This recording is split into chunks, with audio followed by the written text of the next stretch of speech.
So you let me know at 30 minutes, 30 or minutes. sorry, 20, 10, 5? Yeah. Which department are you working in? Systems engineering. System engineering. Systems engineering. System engineering. And wait 2 minutes. Yeah. Start. You want to hear it again? I don't have any other music, unless you want some hip hop. Are you AB by any chance?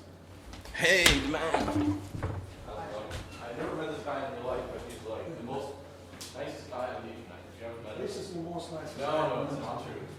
Competes with me. No. This is AB and IRC. He's a free IPA hacker. Can you hear me okay? Can you hear me okay? I don't think it works. Can you hear me okay like this? You can all hear me, right? Okay.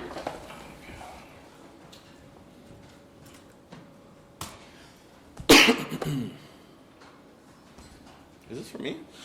Ah, thanks.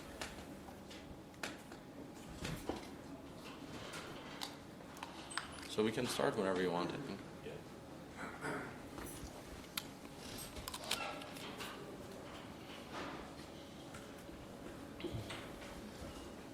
Okay, guys, thanks for coming.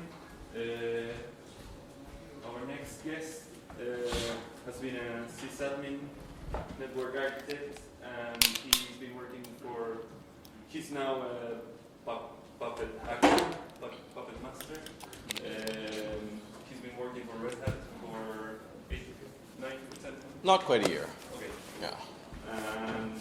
So it's a pleasure for me to introduce James Shubin. Yeah, James. Just James, purple idea. Hi. Hi, everyone. This is going to be a hard talk. I've been giving this talk since 2013, where someone needed a speaker for a Puppet camp, or Puppet Conf, or a mini thing, whatever. And so I put together a bunch of Puppet hacks that I had been working on and stuff, and I showed it, and all the Puppet guys were like, "Can you swear? Are you allowed to swear or no?" Some. I won't try to swear. So they were like, and it scared everyone, and since then I haven't been allowed to give this talk because it's too hard. And the Puppet people have said they're like trying to do more marketing and stuff like that, and it scares people away. So anyways, I work at Red Hat now. I work on advanced config management problems, distributed systems, things like that. And I try and push the limit of what you can do with Puppet. Now, not everything I show you today is something you want to necessarily directly transplant into your code, but I'm showing some techniques, and for me, it's been a very good research platform to show you what you could do with config management. And some of these tools and techniques should probably be baked in the Puppet core, but just to prove that they work, I've actually built things on top of Puppet. I'm going to sit down so I can actually type. There's going to be a lot of demos. If you have questions, let me know. I hope this goes well. There's a little internet problem, which is not great, so hopefully it won't cause too much disruption or slowness, but we'll hack through it. Any questions? If you've not done Puppet, by the way, who's not done any Puppet at all? Who's done a lot of Puppet? Who's done Puppet at all? You know what Puppet is, right? Okay. So it's going to be heavy in config management. A lot of these techniques, as I said, are Puppet specific because I've implemented them that way. But you could port these techniques to Chef or other tools. So I'm James. I write this technical blog where I've written about all these techniques, or most of them. So if you want more resource and reference and code, have a look. I'm Purple Idea on Twitter. So as I said, I work for Red Hat. And, work on config management stuff. And so why are we going to do all this? Why? Because Puppet hacks, right? Come on, wake up. I know it's early. I'm really tired too. But so how are we going to do this? It's going to be hacks all the way down, or puppets all the way down. Turtle reference. And how am I going to do this? I'm going to show you some examples. That was loud. Have you seen this? Muppets, puppets, I don't know. So the first thing I'm going to do is, I can close this. I like the music. So, can you see this okay? Yeah. Okay. So I have this Oh My Vagrant environment, and I'm just going to go into the first machine. So this is all running on my laptop, which has a paltry, very small 8 gigs of RAM and kind of sucks. But I'm going to do my best, so it might be a little slow. So I just need to actually... So I actually am just going to run Vagrant Provision. I have a Puppet Master running on my laptop, and we're just going to push some code to this machine. And then I'm going to show you how this works. So you can actually download all of this stuff yourself and run it at home if you really want, or after this lecture. We've got a lot to go through, so hopefully the internet will behave and we'll get there in time. So if you haven't seen a Puppet run, what actually happened is Puppet is syncing down some stuff, syncing down some code, and it's going to put it on the machine. And actually,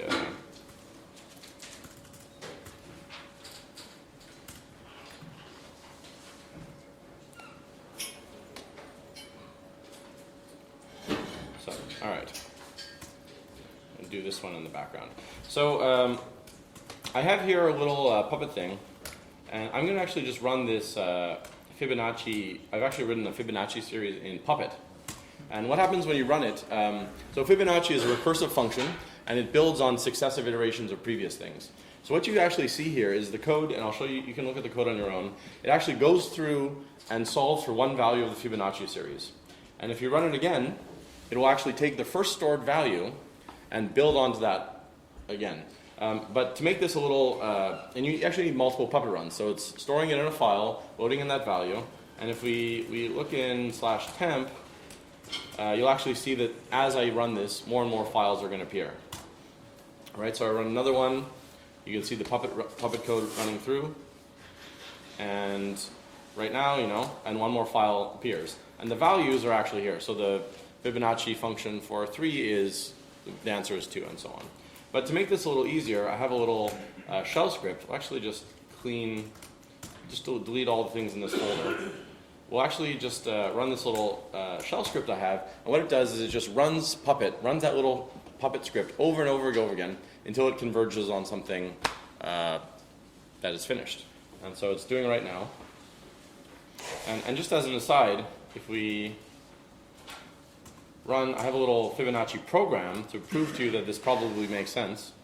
And there you can see, let's see, number 8, I've set it to do up to 8. So Fibonacci series of 8 is 21. Does that sound right? Anyone can check this in their head? You guys are quiet. Don't be shy. It's meant to be an interactive session. I want this to be live demos. So it's running through. If you see here, the files are slowly getting built. 2 more iterations, and then at the very end, Puppet runs. Now this took 8 or 6 or 7 different Puppet runs to converge. So running Puppet multiple times in a manifest, is this a good idea? Come on. I'll pick on you. By the way, I have t-shirts for people to participate, and I have brought my personal private collection of stickers from all around the world to share. So that's just the first example. Any questions? We're going to move on. So who's done recursion in Puppet before? To make sure not to power off my machine. So I have a little, I'll show you some code too. So I've run this little VM. I'm kicking off Puppet, and I've asked it to run my recursive function. And I've picked the value of 42, so I want it to recurse 42 times and see what happens. Is it going to work? There's a live demo, so of course it's going to work, right? And I'll show you what it looks like. And if you look right here, you can see the whole tree of 41 calling 40 and so on. So if you want to see what the code looks like, oops, that's loud, sorry. So in here I have a little thing that kicks it off. That's what I do, and this recursion function is, right here. So it's actually very simple. This is the type. You start off with a count. I'll give a notify so you can see what's going on. I'll subtract 1, and then I'll call it again with a new name, which is count -1. And this works. Why would you want to do this in Puppet? Anyone? Any reasons? Is there any reason at all?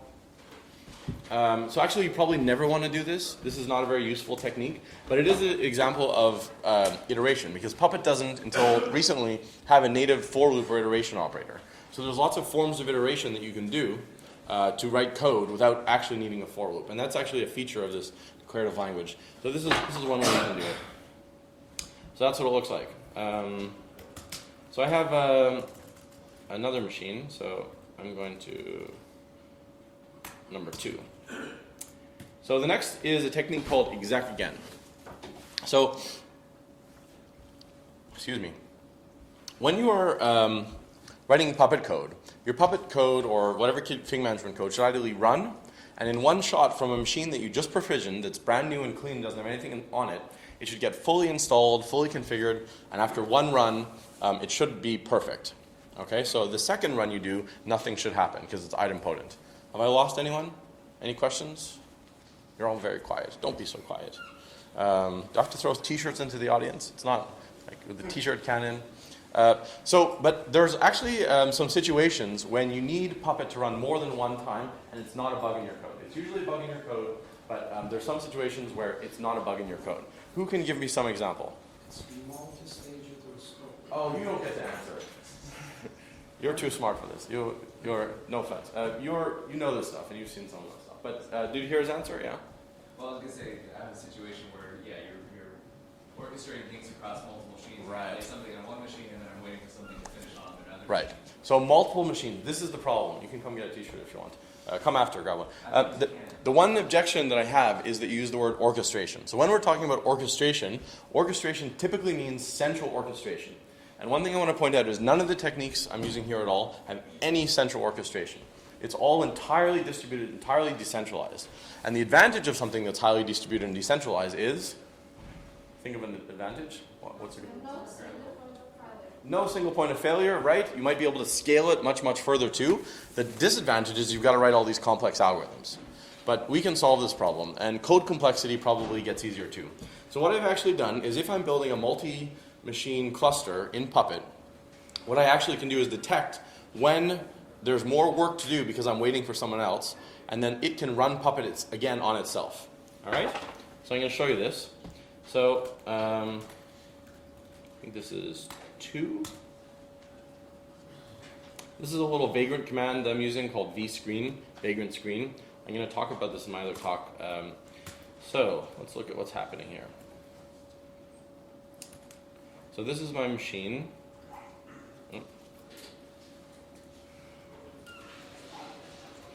So what I do is I've included this little function here, and I have this temp foo file that has a certain content. Well, I'll just get rid of this too. So if we go in temp, something is there, okay? But I want to trigger this, so I'm going to just edit foo. Hello, devconf hackers, right? I save that, and now I'm going to kick off Puppet again. I should have actually. So I'm kicking this off. Okay, you can see the Puppet run, and if you look right after it finished running right here, it's automatically kicking off another run. You see that? So the way this works, did anyone miss that? It's okay if you did. This is hard stuff and I'm going fast. So if you didn't get this, ask me now. Okay? Yes? It would sometimes be helpful if you could say, I mean, we're hopping between the streams and shells so fast. Right. So where are you looking at what? Fair enough. I hop around very quickly, you're right, and I'm sorry for this. So here's what happens. So I have a manifest that says, for some reason, I'm going to detect that I need to do more work. That is right here. Okay? So I will have run this notify. This notify is a special program. It's a type-in function. It's an exec. And what this does, when it gets executed, it runs a little Python program. That Puppet, so Puppet runs that Python program. The Python program says, hello, I'm a Python program. First thing I'm going to do, I'm going to double fork. So it forks so that it gets away from the parent Puppet process. Just before it disconnects, it actually saves some information about the parent, namely what command line it was running with and stuff like that, what PID it had and so on. After it double forks, it will actually watch the parent process and wait till that Puppet run finishes. Right? The Puppet run can finish because that guy's not part of it anymore. After the Puppet run finishes, it says, I've now detected that you are no longer running. I will wait 2 minutes, or not, or wait some time interval, and then I will fork off a new Puppet run on that same machine. You like, this guy just like smiled. He's like, oh shit, I know what he's doing. That's madness, right? So that's really what you're doing. Now, this is definitely a hack. It definitely is a weird thing to have in Puppet, but unfortunately, to build distributed systems and to prove how they work, in this sort of system, you need this technique. It's not possible without it. Actually, it is possible without it. The other way is you boot up your 10 machines in your cluster, they all run once, you wait half an hour, they all run a second time, and 3 days later, it's finished. Yes, question? Is there any way to do it that isn't time-based? What do you mean is it time-based? You said it would run again in 8 minutes, 2 minutes. Oh, right. I want to see that the output is something specific. Yes, but we'll talk about that later. So the question is basically, is there a way to do this that isn't time-based, waiting a timer? I'll talk about it a little bit later, actually. Or do I have a word? Can I write on this? Actually, the way you do it, I'll answer your question. Can I? Yeah, whatever. The way you do it, actually, so I invented this technique for building clusters of Gloucester FS hosts. So what happens is you have hosts that you want to self-assemble in a cluster. Can you guys sort of see? Sorry, I don't have bigger. And what actually do is they all boot up in parallel, they all install their packages, and then they start exporting data to each other saying, hey, I'm here. And what happens is, this guy says, oh, there's people that want to join this cluster, but it hasn't happened yet. So I'm going to run again in 2 minutes. And they'll all keep doing this, they'll keep running again over and over again until people join the cluster. And they actually watch the cluster shape and see, does it change? So it's actually like a meeting room. So 10 people come in, I say, okay, people are still coming into the meeting, I'll wait 2 more minutes. And then 5 guys trickle in, wait 2 more minutes. And then as long as the graph is still changing, we don't actually build the cluster, because building the cluster is a more expensive operation.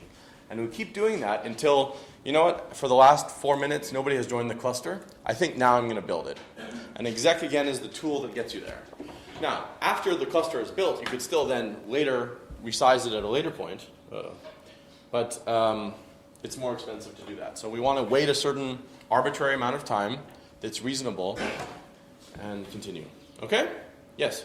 Okay, one more possibly very dumb question. So new question.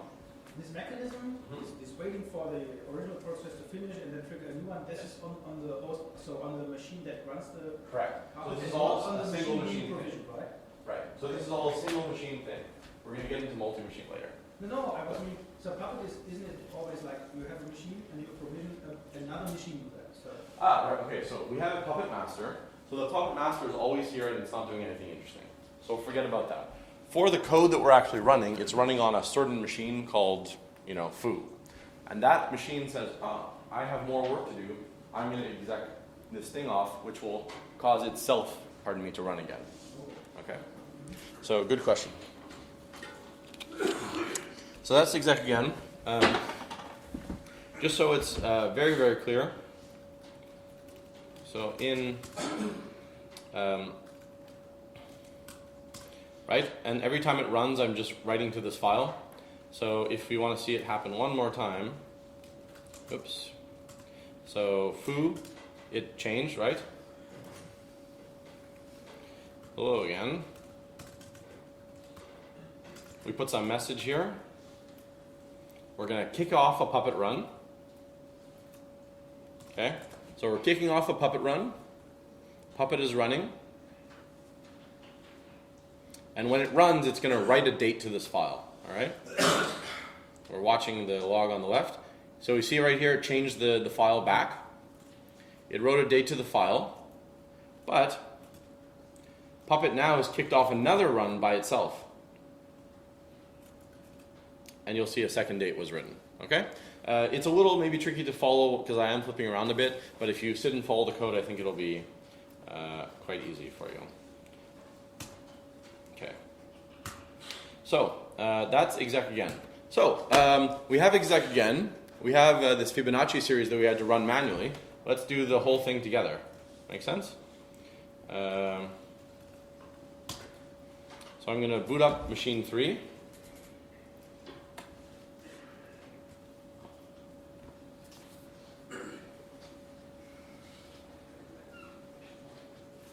That's just booting up. This is Puppet run. So basically when the machine boots up, it asks the server, says, hi, can I have some code? The server starts sending some code down to the Puppet client. It runs those facts, and then it puts out the graph. And so here you can see the whole Fibonacci thing running. And right here at the bottom, you can actually see scheduling refresh of exec again. So the code itself realizes there's more work to do, so it's going to say, please run again. So that finishes. So the first Puppet run that I started kicked off, and I'm going to log into the machine. Hope this works. I think this works. Right. Okay.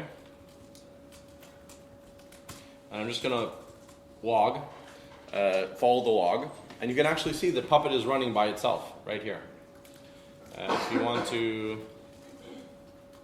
some proof, you can see that the Puppet agent is getting kicked off. All right. And after it converges in 8 iterations, you should have a value. I think in here, you'll actually see the numbers appear. So it's running again, numbers are appearing, number 5 appeared, and gradually it's doing the same thing, but this is all running without a shell script. Remember that first shell script I showed you at the beginning?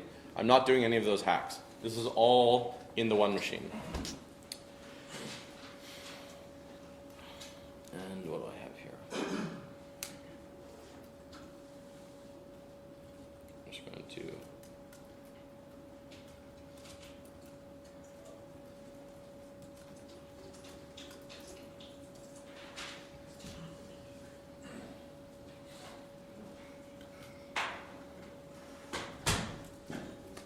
okay, and then at the very end, you'll see right here in the logs, f of 8 equals 21. Is this very boring, or is it way over your head, or like, what is this guy showing us? Any questions so far? Don't be shy. You have a question. So you already referred to the Puppet-Gluster thing. That's how you exactly you create for the Puppet. So that's one place I use this technique. I use Puppet-Gluster and it didn't work for me. My module? Sorry? My module? Yeah. Great. We spoke for it and Okay. it didn't work out. Yeah. I'm Deepak, by the way, if you remember. Okay. Hi. So I was trying to understand. So in the cluster use case, yes, there is a concept of creating the cluster. Right. So you actually as more and more hosts are coming in, you're creating the cluster and Yeah. there from operation there. So I'm just trying to understand when you do exec again, how does that help you with the, I mean, how does it know? So are you just saying that as long as more people are getting added to the peer list, Yes. you keep doing exec again? Yes. So it's a very good question. I will show an example of this a little later on, which I think might make it a little clearer. But if not, ask me again because we'll have some time at the end. One other question also? I just wanted to know if it's possible to have the files in some repo to have a look. Yes, it's all online. It's all on GitHub. It's all there. And Everything. I publish all my code. okay, and what's your GitHub? Purple idea. Purple idea. I wrote it down. So the point is, this talk is actually not about specific things about Puppet-Gluster or Puppet-IPA or any of those projects. It's about techniques and tricks and logic about config management systems that you need to build advanced modules. Because what I really want to do is close my eyes, press enter, or just rack servers and have everything automatically build and be elastic and magic and so on. So that's, and actually just for fun, if we actually just run, that was 3. If we actually kick off Puppet run again, what's going to happen on this machine? What? A single run. Yes, a single run, exactly, right? It's already done the convergence, right? So it has all those stored values memoized, not memorized, memoized, and it should finish very easily. So we run it, and as you can see in first run in 1.38 seconds, f of 8, 21. Cool? All right, we're going to move on. So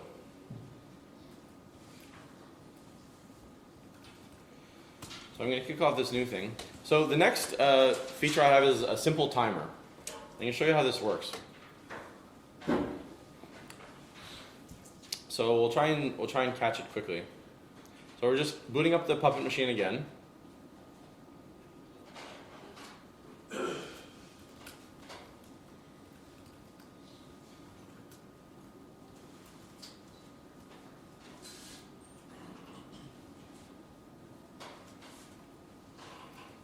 Okay.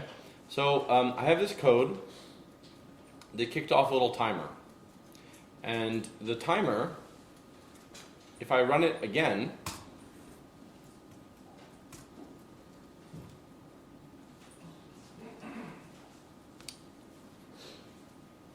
show you what happens.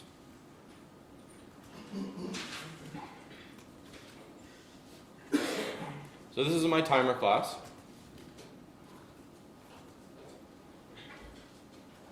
And what I do is I run an exec that starts a timer, and I have this run once thing that runs an exec only once. And this last one here will only run after a certain amount of time has elapsed. And the way it does that, as you can see, the second time we ran it, nothing happened. And every time we run it, it's going to check, is it time for me to run this new exec? And if you're within that time bracket, run it now.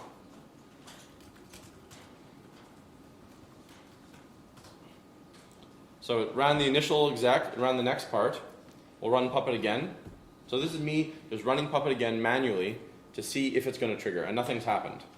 Right? We'll run it one more time.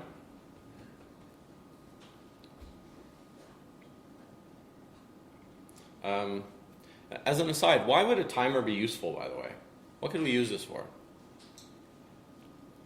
So we basically want some action to happen after a certain time interval. It's hard to come up with an example until you're writing code and you want something to happen. For example, What?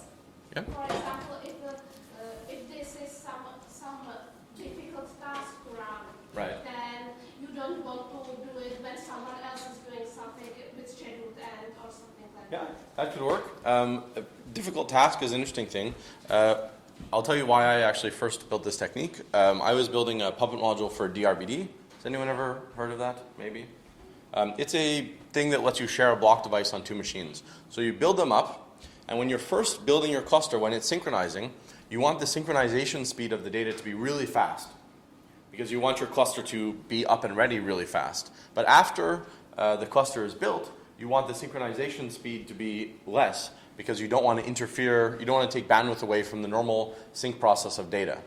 So what I actually do is you build your cluster, you kick off an initial run of synchronizing at a very fast speed, and you wait an hour, or however long you want. You can even do some math about how much data is there and decide what to do, how long to wait. And then after an hour, Puppet will say, oh, we've been running for an hour, I'm going to slow down the synchronization speed so that the users have more bandwidth.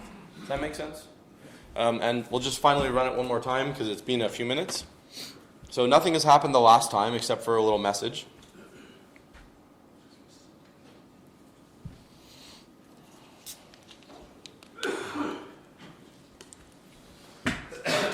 And as you can see now, the timer has elapsed and it execs successfully. And as you can see in the message, you see the timer message. Okay? So how can we make this better? Because I had to run it manually. How can we do this better? Pardon me? I said exec again. Right. So this is built into the timer class, right? So we set up our timer. We say, we have a few different things. We have an event that says run once. Oops. Just get this, you can get this running.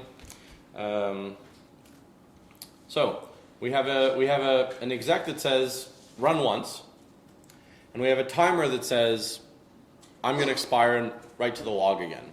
So what we also do is we automatically say if the next timer is going to happen in 3 minutes, just run an exec again that goes off in 3 minutes, so that when this Puppet run happens, it'll spawn a new thing that's going to wait for 3 minutes and then run Puppet. And as long as you're basically 1 millisecond before the timer is going to go off, then Puppet will run and it will work perfectly. Right? If your exec again goes off before the timer is ready, it wouldn't make sense. But the code basically waits 1 second longer than needed, so you get an approximately accurate timer. Right? This isn't millisecond accuracy, it's accurate to a few seconds. So, based on the load on your Puppet master and so on. And let's see it work. So it kicked that off. Oh, this is the wrong machine. So the initial timer went off. See if we can log into the machine in time to catch the message.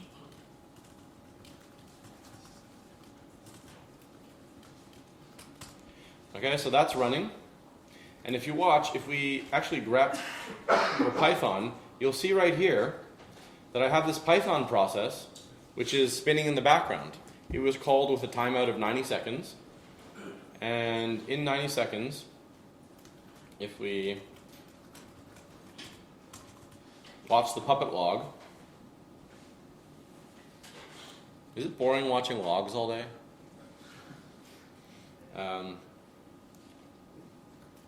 So this is the file, and that Puppet thing, the Puppet code, the timer that's going to run is just going to write the date to the file.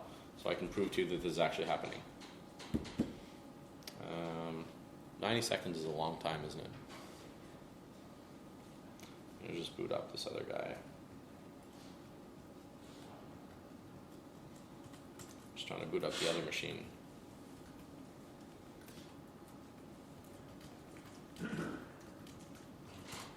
It just finished, and actually you can see now Puppet's running, and the timer has added the message to the log.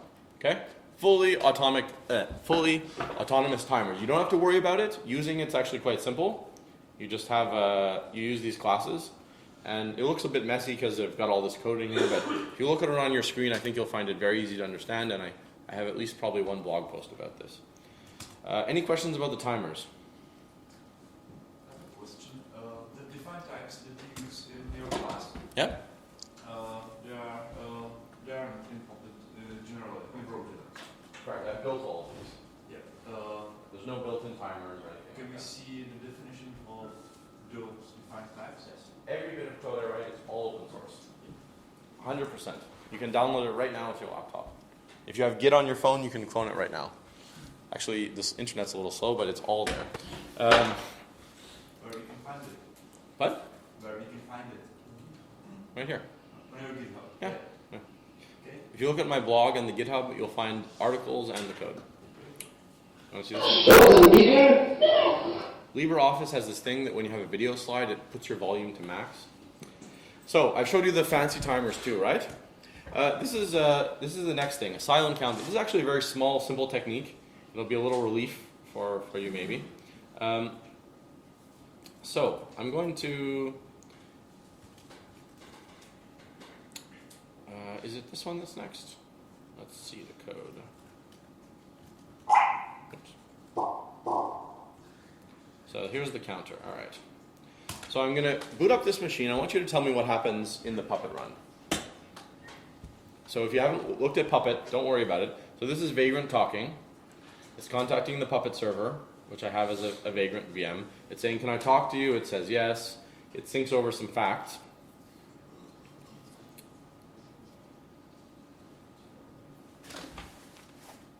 What time does this talk end? Does anyone know? Yeah, set a timer for it. Oh, pardon me? 11:20, 1 hour. 1 hour from now? Yes. Oh, okay, good. So we can slow down a little bit. Okay, so I ran that, and just to get rid of all the stuff that happens just once, I'm going to run it again to make it easier for you to see.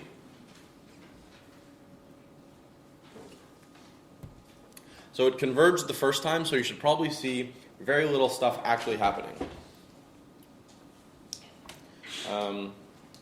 And so what is actually I cheated because I have a notify message, but what has actually happened? What do you see? Oh, you can all read. What do you see? So it's the machine 6, notice, this is a little notification message. It says the value is 1. Okay?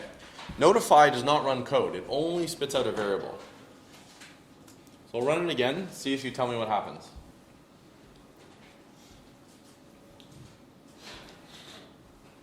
Any guesses? No. I've scared these people. I'm really sorry. I've scared a lot of people. So the value of 2 has actually gone up. But where's the code that caused the value to go up? Pardon me? The number of run Puppet. Number of run Puppet? Well, I mean, every time I run it, this value seems to be going up.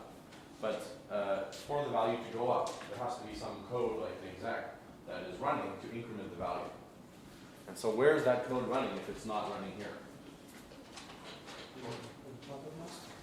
I don't know, master.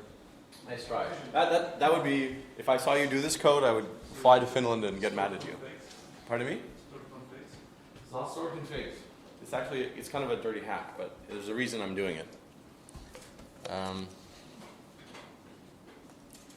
question is, where is the counter value stored? Right. So where's the counter value stored? So I'll give you some hints. So the counter is actually, I'll even show you the counter. That.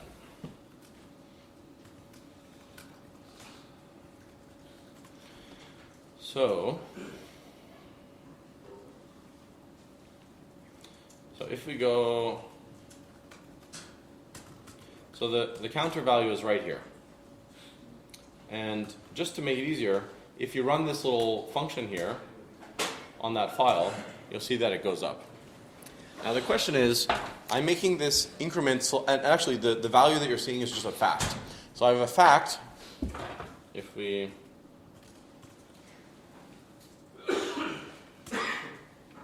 run this fact, the fact will just read in the value from that file. And that's what I'm showing. So I know that the fact is changing every run, and I know that you can't see any code running, and I've also showed you the code on this machine that increments the value. So where is the code running?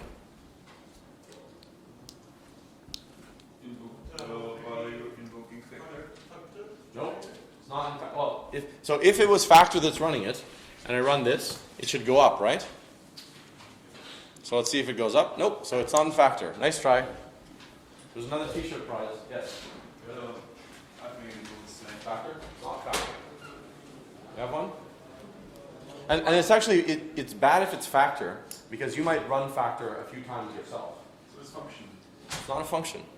It's sneaky. It's sneaky. I'll show you.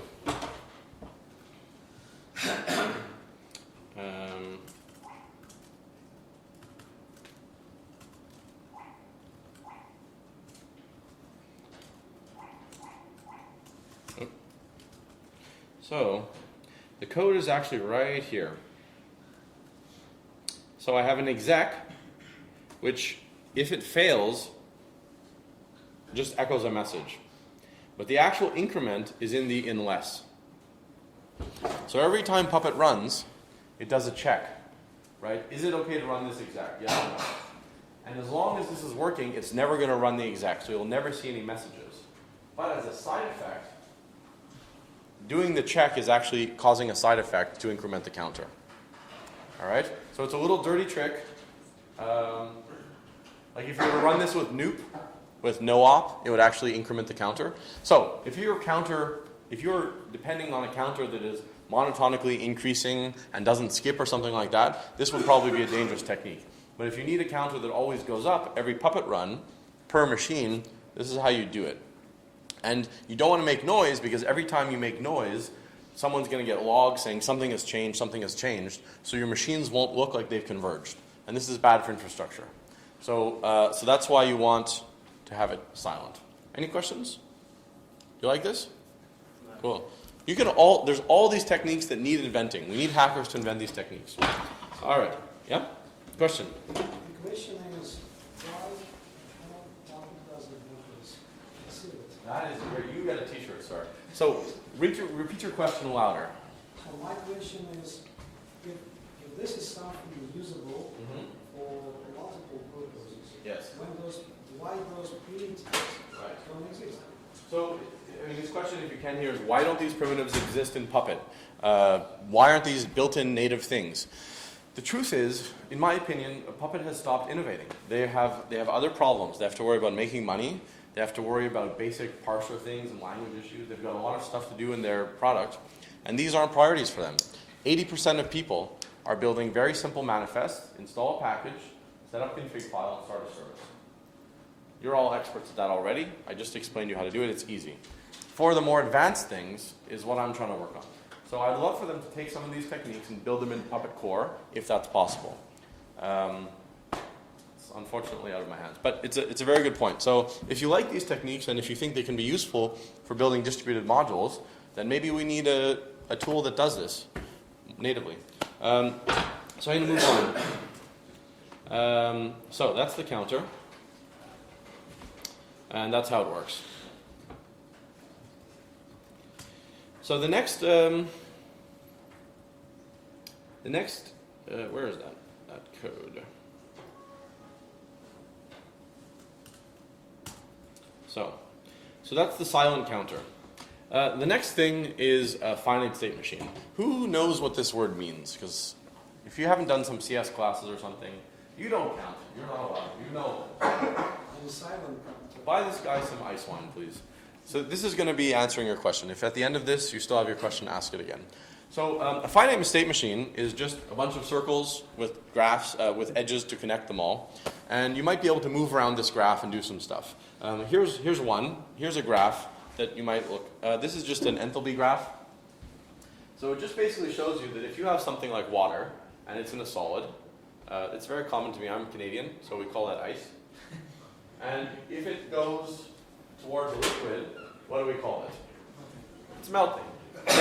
But if we go the other way, it's a different operation. It's freezing. So based on the direction that we're going, based on the hysteresis of the system, it has some memory, and we might want to do different things based on which way we're going. All right? And so I've built this in Puppet. Oops. So we're going to go right over here. I'm going to log into the Puppet Master. Put that over here. And this is 7. So I'm going to just kick off one run. Oops. Yeah, that's good. So I have my, this is pushing 7. So I have just an example finite state machine for transition. And we said it's a transition of water, and it's going to be a liquid. Let's let it run.